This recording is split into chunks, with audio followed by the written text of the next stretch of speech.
नमस्ते बच्चों, CLE's KK CBSE school Chikodi कक्षा 7वीं में आप सभी का एक बार फिर से स्वागत करती हूँ। आज की इस कक्षा में हम पढ़ने जा रहे हैं वचन। अब वचन क्या होता है? वचन यानी कि नंबर्स। बच्चों देखिए, यहाँ पर शब्द के जिस रूप से उसकी संख्या का बोध हो उसे वचन कहते हैं, यानी कि नंबर्स का बोध होता है, एक या अनेक। ठीक है, तो वचन के दो भेद हैं, एक वचन और बहुवचन। एक वचन यानी कि शब्द के जिस रूप से एक ही वस्तु, पदार्थ या प्राणी का बोध होता है, एक सिंगल एक वस्तु, पदार्थ या प्राणी का बोध होता है, वो एक वचन कहलाता है। जैसे कि यहाँ पर लड़की, घोड़ा, चिड़िया, ये एक वचन यानी कि एक ही लड़की है, एक ही घोड़ा है, एक ही चिड़िया है यहाँ पर। ठीक है, अब वो बहुवचन क्या कहलाता है? शब्द के जिस रूप से एक से अधिक वस्तुओं का, पदार्थों का, प्राणियों का बोध होता है, यानी कि ऊपर मैंने कहा वस्तु, पदार्थ, प्राणी, यानी कि एक का बोध होता है, वो एक वचन कहलाता है। और एक से अधिक वस्तुओं, प्राणियों और पदार्थों का बोध जहाँ पर होता है वो बहुवचन कहलाता है। जैसे कि लड़की एक है, लड़कियाँ अनेक, घोड़ा एक है, घोड़े अनेक, चिड़िया एक है, चिड़ियाँ अनेक। तो इस प्रकार से लिंग परिवर्तन के भी कुछ नियम हैं बच्चों, और इस नियमों के अनुसार अगर आप वचन परिवर्तन करोगे तो आपको सबसे बहुत आसान हो जाएगा। ठीक है, तो वचन संबंधी कुछ महत्वपूर्ण नियम देखिए। कभी कभी आदर प्रकट करने के लिए एक वचन के स्थान पर बहुवचन का प्रयोग किया जाता है। कभी कभी हमसे बड़े होते हैं ना, या तो पेशा में बड़े होते हैं, औहदे में बड़े होते हैं, और जब उनको हम रिस्पेक्ट देते हैं, है ना, यानी कि आदर प्रकट करते हैं, तो वहाँ पर हम क्या करते हैं?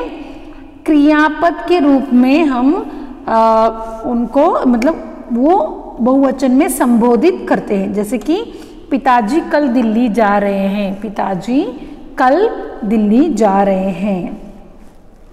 दीपावली के दिन ही श्री राम अयोध्या लौटे थे। इन क्रियापदों के माध्यम से हम क्या करते हैं? बहुवचन का प्रयोग करते हैं। ठीक है, दूसरा देखिए, कुछ लोग अपना अधिकार और बड़प्पन जताने के लिए मैं के स्थान पर हम का प्रयोग करते हैं। कहाँ पर? मैं के स्थान पर हम, यानी कि हम आज पूना से आए हैं। खुद को बहुवचन में प्रयुक्त करते वो लोग, हम आज पूना से आए हैं। पिताजी ने कहा हमारा कोट लौटा दो। समझ में आया? पिताजी ने कहा हमारा कोट लौटा दो। यहाँ पर मैं और मेरा इस स्थान पर उन्होंने बहुवचन में प्रयुक्त किया है, हम और हमारा। समझ में आया?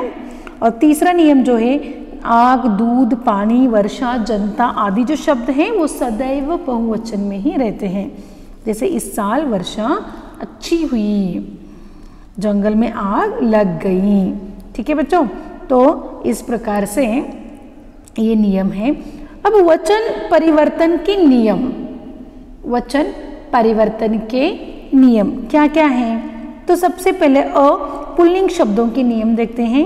अकारांत संज्ञाओं के अंतिम में आ को ए में बदलकर, अब यहाँ पर आ को ए में बदलकर, यानी कि आ की मात्रा को हम क्या करने वाले? ए की मात्रा में बदलने वाले हैं। अब लड़का, यहाँ पर का है, हम करने वाले बहुवचन करते समय के। ठीक है, समझ में आया? हमें यहाँ पर आ और ए अक्षर नहीं लिखने बच्चों, उनकी मात्राओं को लिखना है। समझ में आया क्या? उनकी मात्राओं को हमें लिखना है। ठीक है, आ को ए में बदलना है। उसी प्रकार देखिए, कपड़ा, कपड़े, छाता, छाते, बेटा, बेटे, घड़ा, घड़े, बूढ़ा, बूढ़े। यह इन सब में क्या किया गया है बच्चों? आ की मात्रा है सब में। देखिए, लड़का, कपड़ा, छाता, बेटा। ठीक है, अब इस आ को मात्रा को हम निकालेंगे और क्या करने में? बहुवचन करते समय ए की मात्रा डालेंगे। समझ में आया? पहला नियम जो है लड़का हो तो लड़के ही करेंगे हम, ठीक है। अब दूसरा देखिए, निम्नलिखित पुल्लिंग शब्दों के रूप एक वचन तथा बहुवचन दोनों में समान ही रहते हैं। कुछ ऐसे शब्द होते हैं पुल्लिंग शब्द जो हमेशा समान रहते हैं एक वचन और बहुवचन में, जैसे कि बालक, बालक बहुवचन में भी हम बालक ही प्रयुक्त करेंगे। मुनि, मुनि, योगी, योगी, इनका वचन परिवर्तन नहीं होता, वो हमेशा बहुवचन में ही रहते हैं, यानी कि वचन परिवर्तन नहीं होता, ठीक है। तीसरा नियम देखिए, स्त्रीलिंग शब्दों के नियम देखते हैं यहाँ पर हम। आ में अकारांत स्त्रीलिंग शब्दों के अंतिम अ को ए में बदलेंगे। ए यानी कि ऐसी एक अनुस्वार, चंद्रबिंदी यानी कि वो अनुस्वार में प्रयुक्त होता है, वो आपको पता है बच्चों। अब अ को यानी कि आंख, यहाँ पर शब्द है आंख, ख, अ का अंत अ की कोई मात्रा नहीं होती, इसलिए यहाँ पर कोई मात्रा नहीं लगी है। हम क्या करेंगे, उसमें ए की मात्रा लगाकर उसके ऊपर अनुस्वार दे देंगे। समझ में आया? ये स्त्रीलिंग शब्द है। पुल्लिंग शब्दों के अंत में हमने क्या किया था, आ की मात्रा थी, हमने क्या किया, एक की मात्रा में बदल दिया उसको, का के किया। अब यहाँ पर स्त्रीलिंग शब्द है, अ की मात्रा नहीं होती, हमें सिर्फ यहाँ पर एक की मात्रा देकर उसके ऊपर अनुस्वार लगाना है। समझ में आया?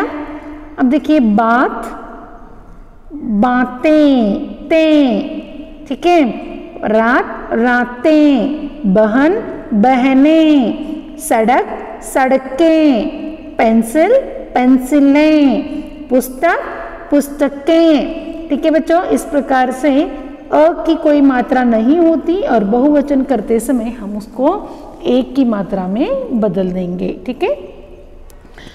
अगला नियम देखिए, आकारांत स्त्रीलिंग शब्दों में अंतिम आ को ए जोड़ना है। हमें समझ में आता है बच्चों कि स्त्रीलिंग शब्द कौन से होते हैं, है ना। तो वहां पर देखिए, यहाँ पर देखिए सभा, हमें क्या करना है, सभा के आगे ए जोड़ना है। क्या जोड़ना है, ए जोड़ना है, ठीक है। समझ में आ रहा है आपको? सभा के आगे हम क्या जोड़ना है, ए जोड़ना है। तो इस प्रकार से कन्या, कन्याएं, क्या करेंगे, कन्याएं, कन्या स्त्रीलिंग है, पता लगता है, तो उसके आगे हम क्या करेंगे, ए जोड़ेंगे। क्या जोड़ेंगे, ए जोड़ेंगे, जिससे क्या हो जाता है, वचन परिवर्तन आ जाता है, ठीक है, बहुवचन में प्रयुक्त होता है। अध्यापिका, अध्यापिकाएं, ठीक है, अध्यापिका, अध्यापिकाएं, माता, माताएं, बालिका, बालिकाएं, कथा, कथाएं, लेखिका, लेखिकाएं। ये हर एक शब्द जो है वो है स्त्रीलिंग शब्द है और आकारांत है। आकारांत है तो ए जोड़ेंगे और अकारांत है तो देखिए बच्चों, स्त्रीलिंग शब्दों में आ का अंत ए जोड़ना, अ का अंत और सिर्फ ए जोड़ना, यानी कि इनकी मात्राएं कैसी होती है, यहाँ पर अनुस्वार आता है, यहाँ पर अनुस्वार नहीं आता, ये समझना है आपको, ठीक है। अगला नियम देखते हैं, तीसरा, इकारांत स्त्रीलिंग शब्दों के अंत में या जोड़ना है। इकारांत स्त्रीलिंग, इकारांत स्त्रीलिंग शब्द कैसे पहचानना है बच्चों, छोटी ई की मात्रा उनकी रहती है, यानी कि जाति, नीति, तिथि, राति, रीति, ठीक है बच्चों। तो वहां पर सिर्फ हमें क्या करना है, या को जोड़ना है। क्या करना है, जाति पहले से ही रहता है यहाँ पर, उसमें सिर्फ प्लस क्या करना है, या, ठीक है, यानी कि जातियां, इसे हमें लगाना है। समझ में आया बच्चों? नीति, नीतियां, तिथि, तिथियां, रीति, रीतियां। तो इस प्रकार से या जोड़कर स्त्रीलिंग शब्दों के अंत में हमें लगाना है, ठीक है। अगला नियम देखते हैं, चौथा नियम, एक बड़ी ई कारांत स्त्रीलिंग शब्दों के अंत में अंतिम ई बड़ी ई को छोटी ई में बदलकर तथा अंत में या जोड़कर रखना है। देखिए बच्चों, बहुत इंपॉर्टेंट नियम है ये और हर बार परीक्षा में ये पूछे जाने वाला प्रश्न है, क्योंकि यहाँ पर देखिए नदी बड़ी ई का अंत हो रहा है, लेकिन वचन परिवर्तन करते समय हमें क्या करना है, न दी का छोटी ई में करना है और या आगे जोड़ना है, नदियाँ। इसी प्रकार देखिए शब्द कुछ है यहाँ पर इस प्रकार है, नदी नदियाँ, रानी रानियाँ, रोटी रोटियाँ, टोपी टोपियाँ, लड़की लड़कियाँ, लता लताएं। सॉरी, यहाँ पर दो शब्द पहले वाले नियम के आए हैं, ये शब्द नहीं है बच्चों, तो लड़की लड़कियाँ, ठीक है। अगला नियम देखते हैं, उकारांत, छोटी उकारांत, बड़ी उकारांत और औकारांत शब्दों के अंत में ए लगाकर, क्या करने वाले यहाँ पर, ए लगाकर अंतिम उ रस्व में बदलकर।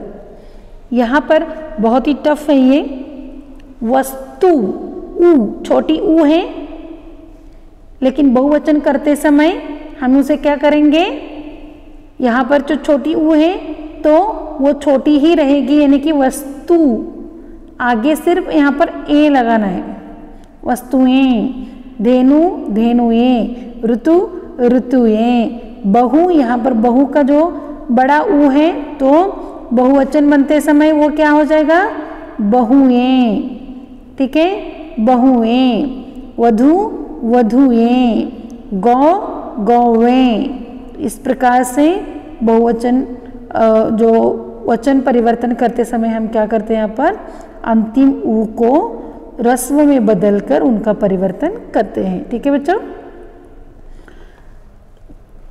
नियम क्रमांक 6 देखिए यहाँ पर, या से अंत होने वाली संज्ञाओं को बहुवचन के लिए अंत में चंद्र बिंदु जोड़ा जाता है। क्या किया जाता है, या से अंत होने वाले जो संज्ञा शब्द हैं, यानी कि आप समझ सकते हो यहाँ पर कि गुड़िया, क्या है यहाँ पर, गुड़िया गुड़िया, सिर्फ और सिर्फ हमें क्या करना है, उस या के ऊपर क्या करना है, चंद्र बिंदु लगाना है।